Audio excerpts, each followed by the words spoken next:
Hey everybody, Courtney here with a practice that's going to get you moving. It's been a busy couple of weeks for me, holiday season.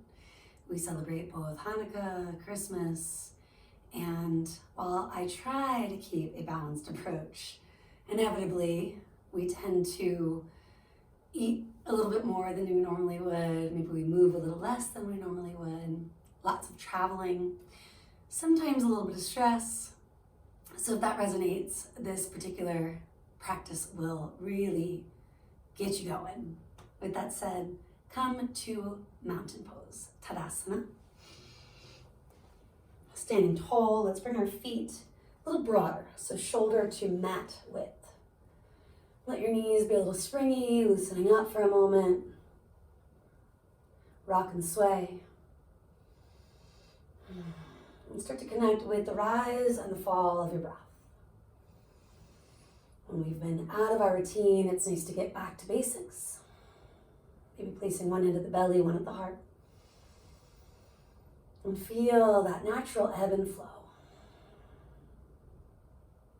Landing yourself in the here and the now.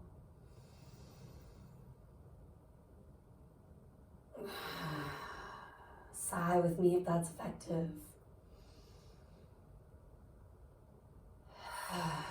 Letting go of anything not serving you.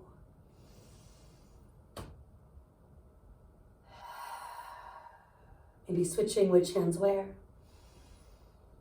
Little rock, sway once again, coming back to that feeling of standing tall.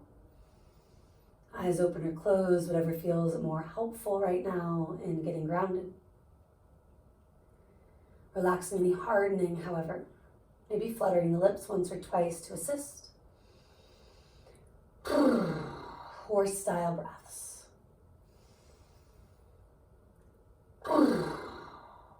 Arms are going to release, shrugging the shoulders on the inhale. Loop them back and down as you exhale. Again, inhale. Exhale. One more just like that. Palms spinning forward, shoulder heads gently drawing back. Take another inhale, connecting from the feet to the crown of the head. And with the exhale, soften those spots that overdo it. Inhale, take your arms to the sky. Exhaling, hinge from your hips, dive forward and all the way down. Hands can land on shins or blocks. Inhale, chest out. And with your exhale, just fold back in. Standing it up, root to rise, taking that time, maybe gazing up. Exhale, bring your hands all the way back down. A half salute, we inhale. Dive forward, exhale. Chest, crown of the head, moving forward, traps back. Exhale, hinge at your hips and fold. Deep breath in, take it up, maybe look up, maybe not. Full breath out, hands toward the heart. Adding on, you inhale, reach the arms. Twisting to your right, spread the fingers wide, open across the chest. Back arm can circle, reach it up. Twisting left, opening wide, fingers bright, skin stretching. Inhale it up. Diving forward, you take it all down. Inhale, chest forward, traps back. Exhale, clear the belly or lungs. Inhaling, filling them up. And exhale, let it all out. We're going to continue with that. You inhale, arms up. Twist to your left first this time. Inhale, arms up. Twist to your right or whichever way you didn't. Inhale, arms up. Diving forward, exhale, we take it down. On the inhale, chest forward, traps back. And on the exhale, fold. Inhale, come on up. Exhaling, hands coming all the way down. Observing for a moment, you inhale. Clear the belly, the lungs, maybe horse breath. One more time, biggest breath available.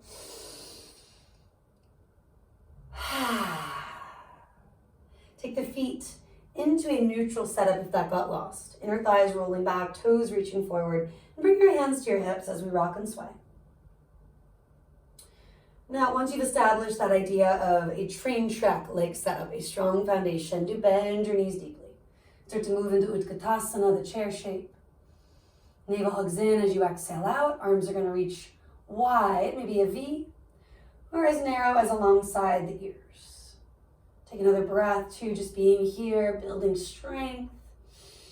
Maybe sitting just a little bit deeper if the knees and low back allow. And then reach your eyes, stand it up. And let your arms circle all the way back and down. With the inhale, you'll bend deeply. Lift the belly, the heart as you sit low. And then from there, we stand up. Let those arms and shoulders stretch as you come to mountain. Inhaling chair. Exhaling mountain. Keep going. Deep breath in. Full breath out. Traditionally, Ujjayi Pranayam, building heat from the inside out. Specifically breathing in through the nose so the air rushes along the base of the throat, coming from the diaphragm. Breathing out through the nose so that breath rushes along the base of the throat, clearing, cleansing the diaphragm. One more, emphasizing that connection of breath and movement. Now interlace your fingers or grab a strap. Any sort of scarf or anything you've got that's easy to hold but also wide will do. Sending knuckles down, chest up. If you're interlacing, do try to extend through the wrists, not bending or breaking at that joint. And then just look to the right, loop the left shoulder left. Those of us who have spent a lot of time sitting, slouching, more sedentary lately, especially effective work. Head and neck comes to neutral, again, chair pose. Not easy, but again, great for our digestion, getting a little stronger. Finding that balance of effort with ease, you soften somewhere. Still in chair, and then take a standing fold, arms moving up, maybe a little bit over. And holding onto a strap if that's needed as you fold. And maybe you start to look to the right, reach a little left, bending that left knee, even popping the heel. Look to the left, bend the right knee, reaching right, maybe popping the heel. Head, neck to neutral, maybe shake it yes, no, let the arms fall toward the floor. Springy knees, like a demi chair, if you will. And take a couple of inhales to roll it up.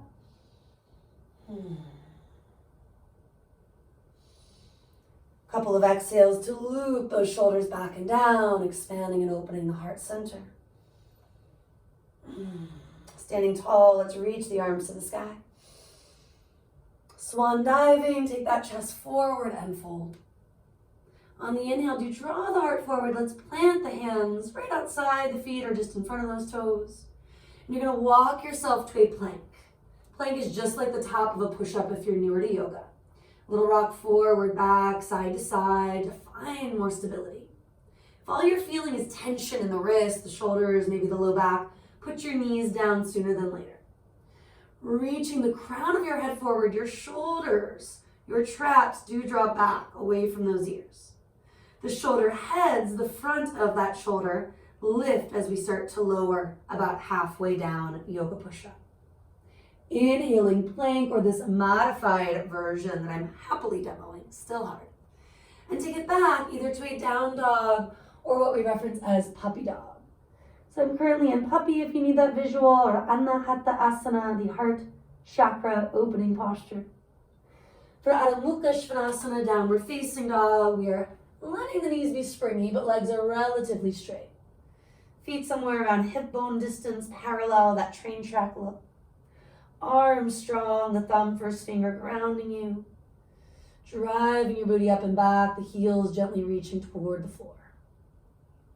Let's all come to a plank, whether from puppy dog, down dog, your choice, knees up or down, choosing wisely. Draw the belly in as you lower about halfway. Inhale, push it up. Exhale, take it back. So that connection through the belly center is really your core. And using our breath to guide us consciously, inhale, plank. Knees up or down, what's sustainable, lower about halfway. Inhale, plank. Exhale, take it back, puppy dog or down dog. Going for 2 to 3 on your own.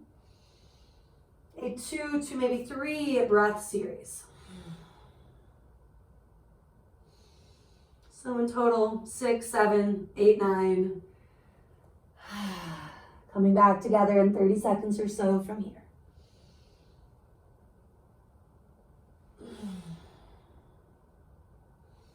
Finishing up, maybe you're taking one more of those yoga style or chaturanga style push-ups. And then we'll all take it from plank to the belly, landing on the earth, continuing to strengthen, waking up our digestive system a little bit more.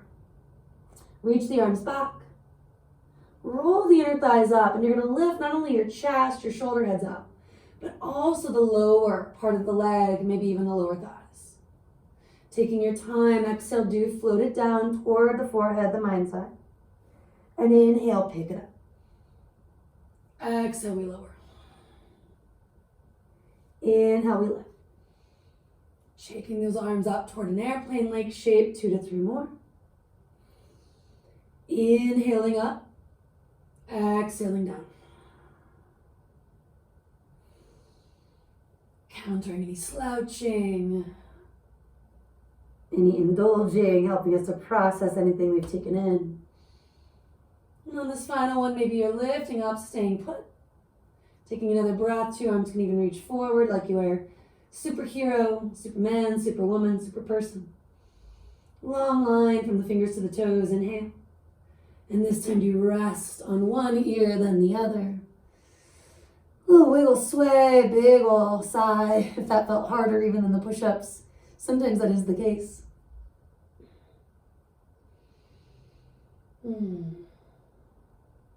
If you really want to challenge your core, taking those push-ups and then that idea of locust or Superman, Superwoman again as a repetition will do the trick.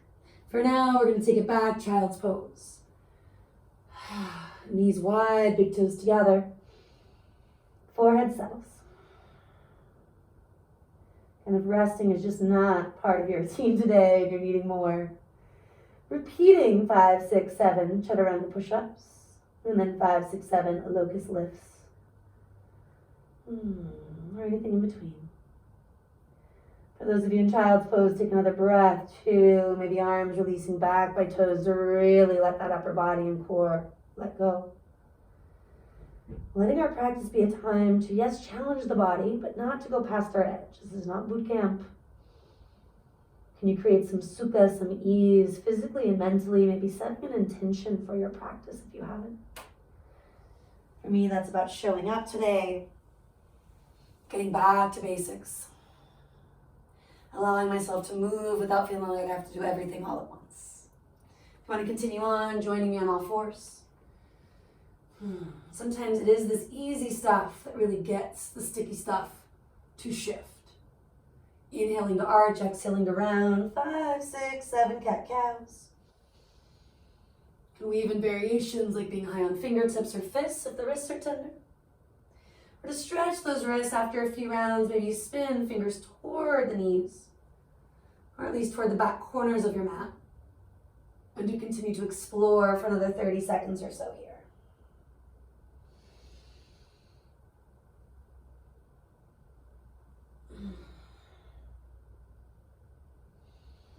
Finishing that up, let's sit back on the heels, give the hands a bit vigorous shake. And maybe that gets bigger, taking them up toward the sky. Breathing in, breathing out. Back down toward the earth. Prepping for Savasana, which is a lion's pose. Knees are wide, big toes are together. Take one of those shoulder rolls, melting traps back, heart forward. Now, if you haven't done this in a while, you can watch Savasana pranayama, scrunching the face, sticking out the tongue, looking up.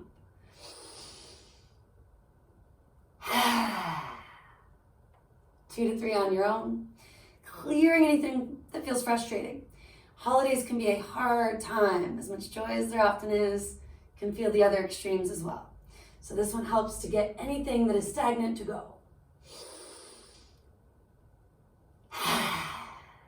And maybe one more.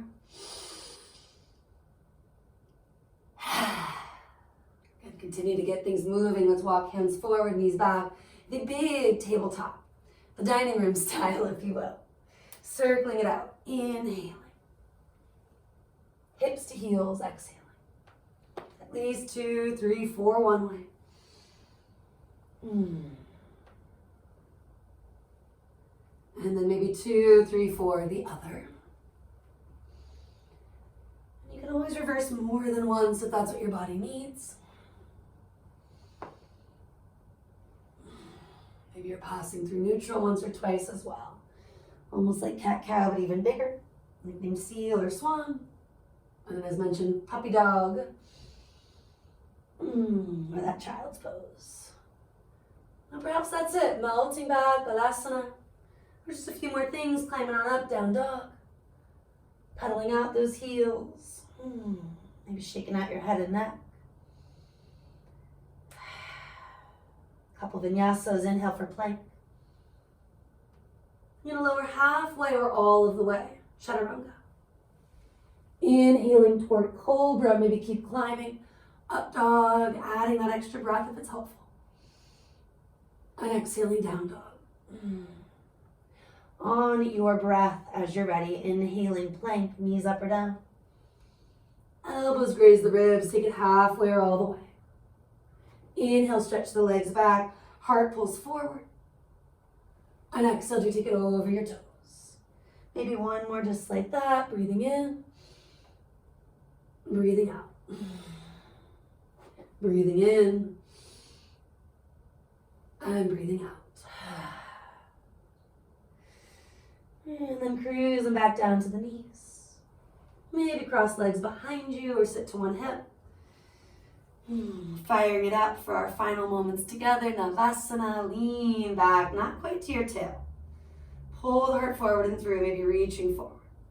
Floating the legs up, the modified boat. Big toes together, of course tapping, alternating if that's enough. For more, maybe extend those legs. Adding bigger sails, last breath or two.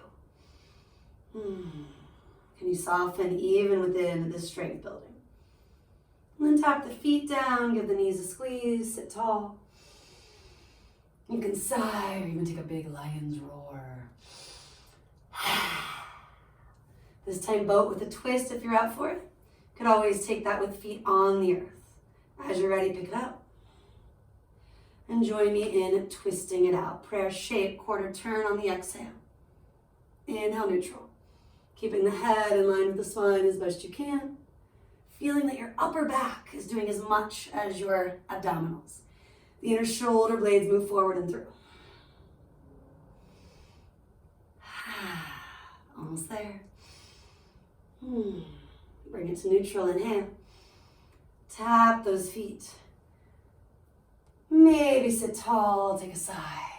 And then just roll it down slow.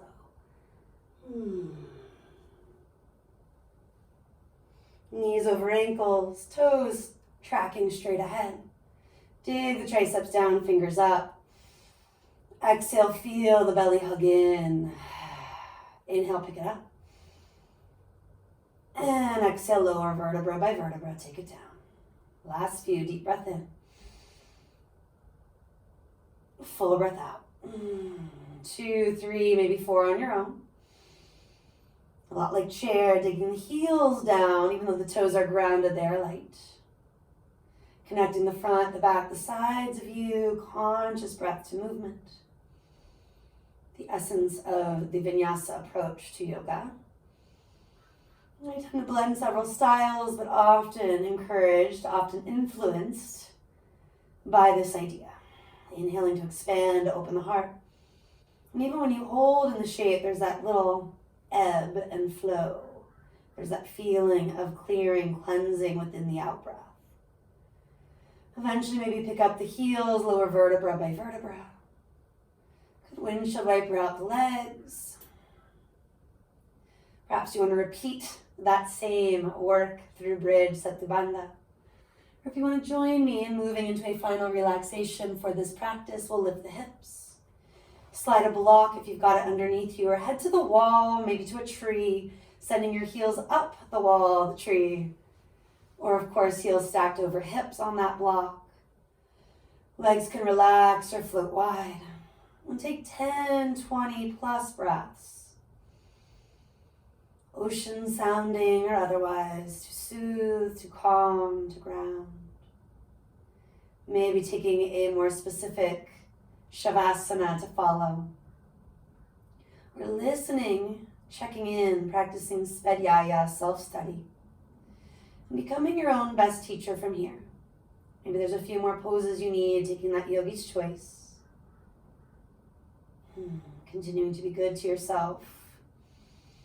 Enjoy this time, this movement. Thank you for sharing your practice with me. Namaste.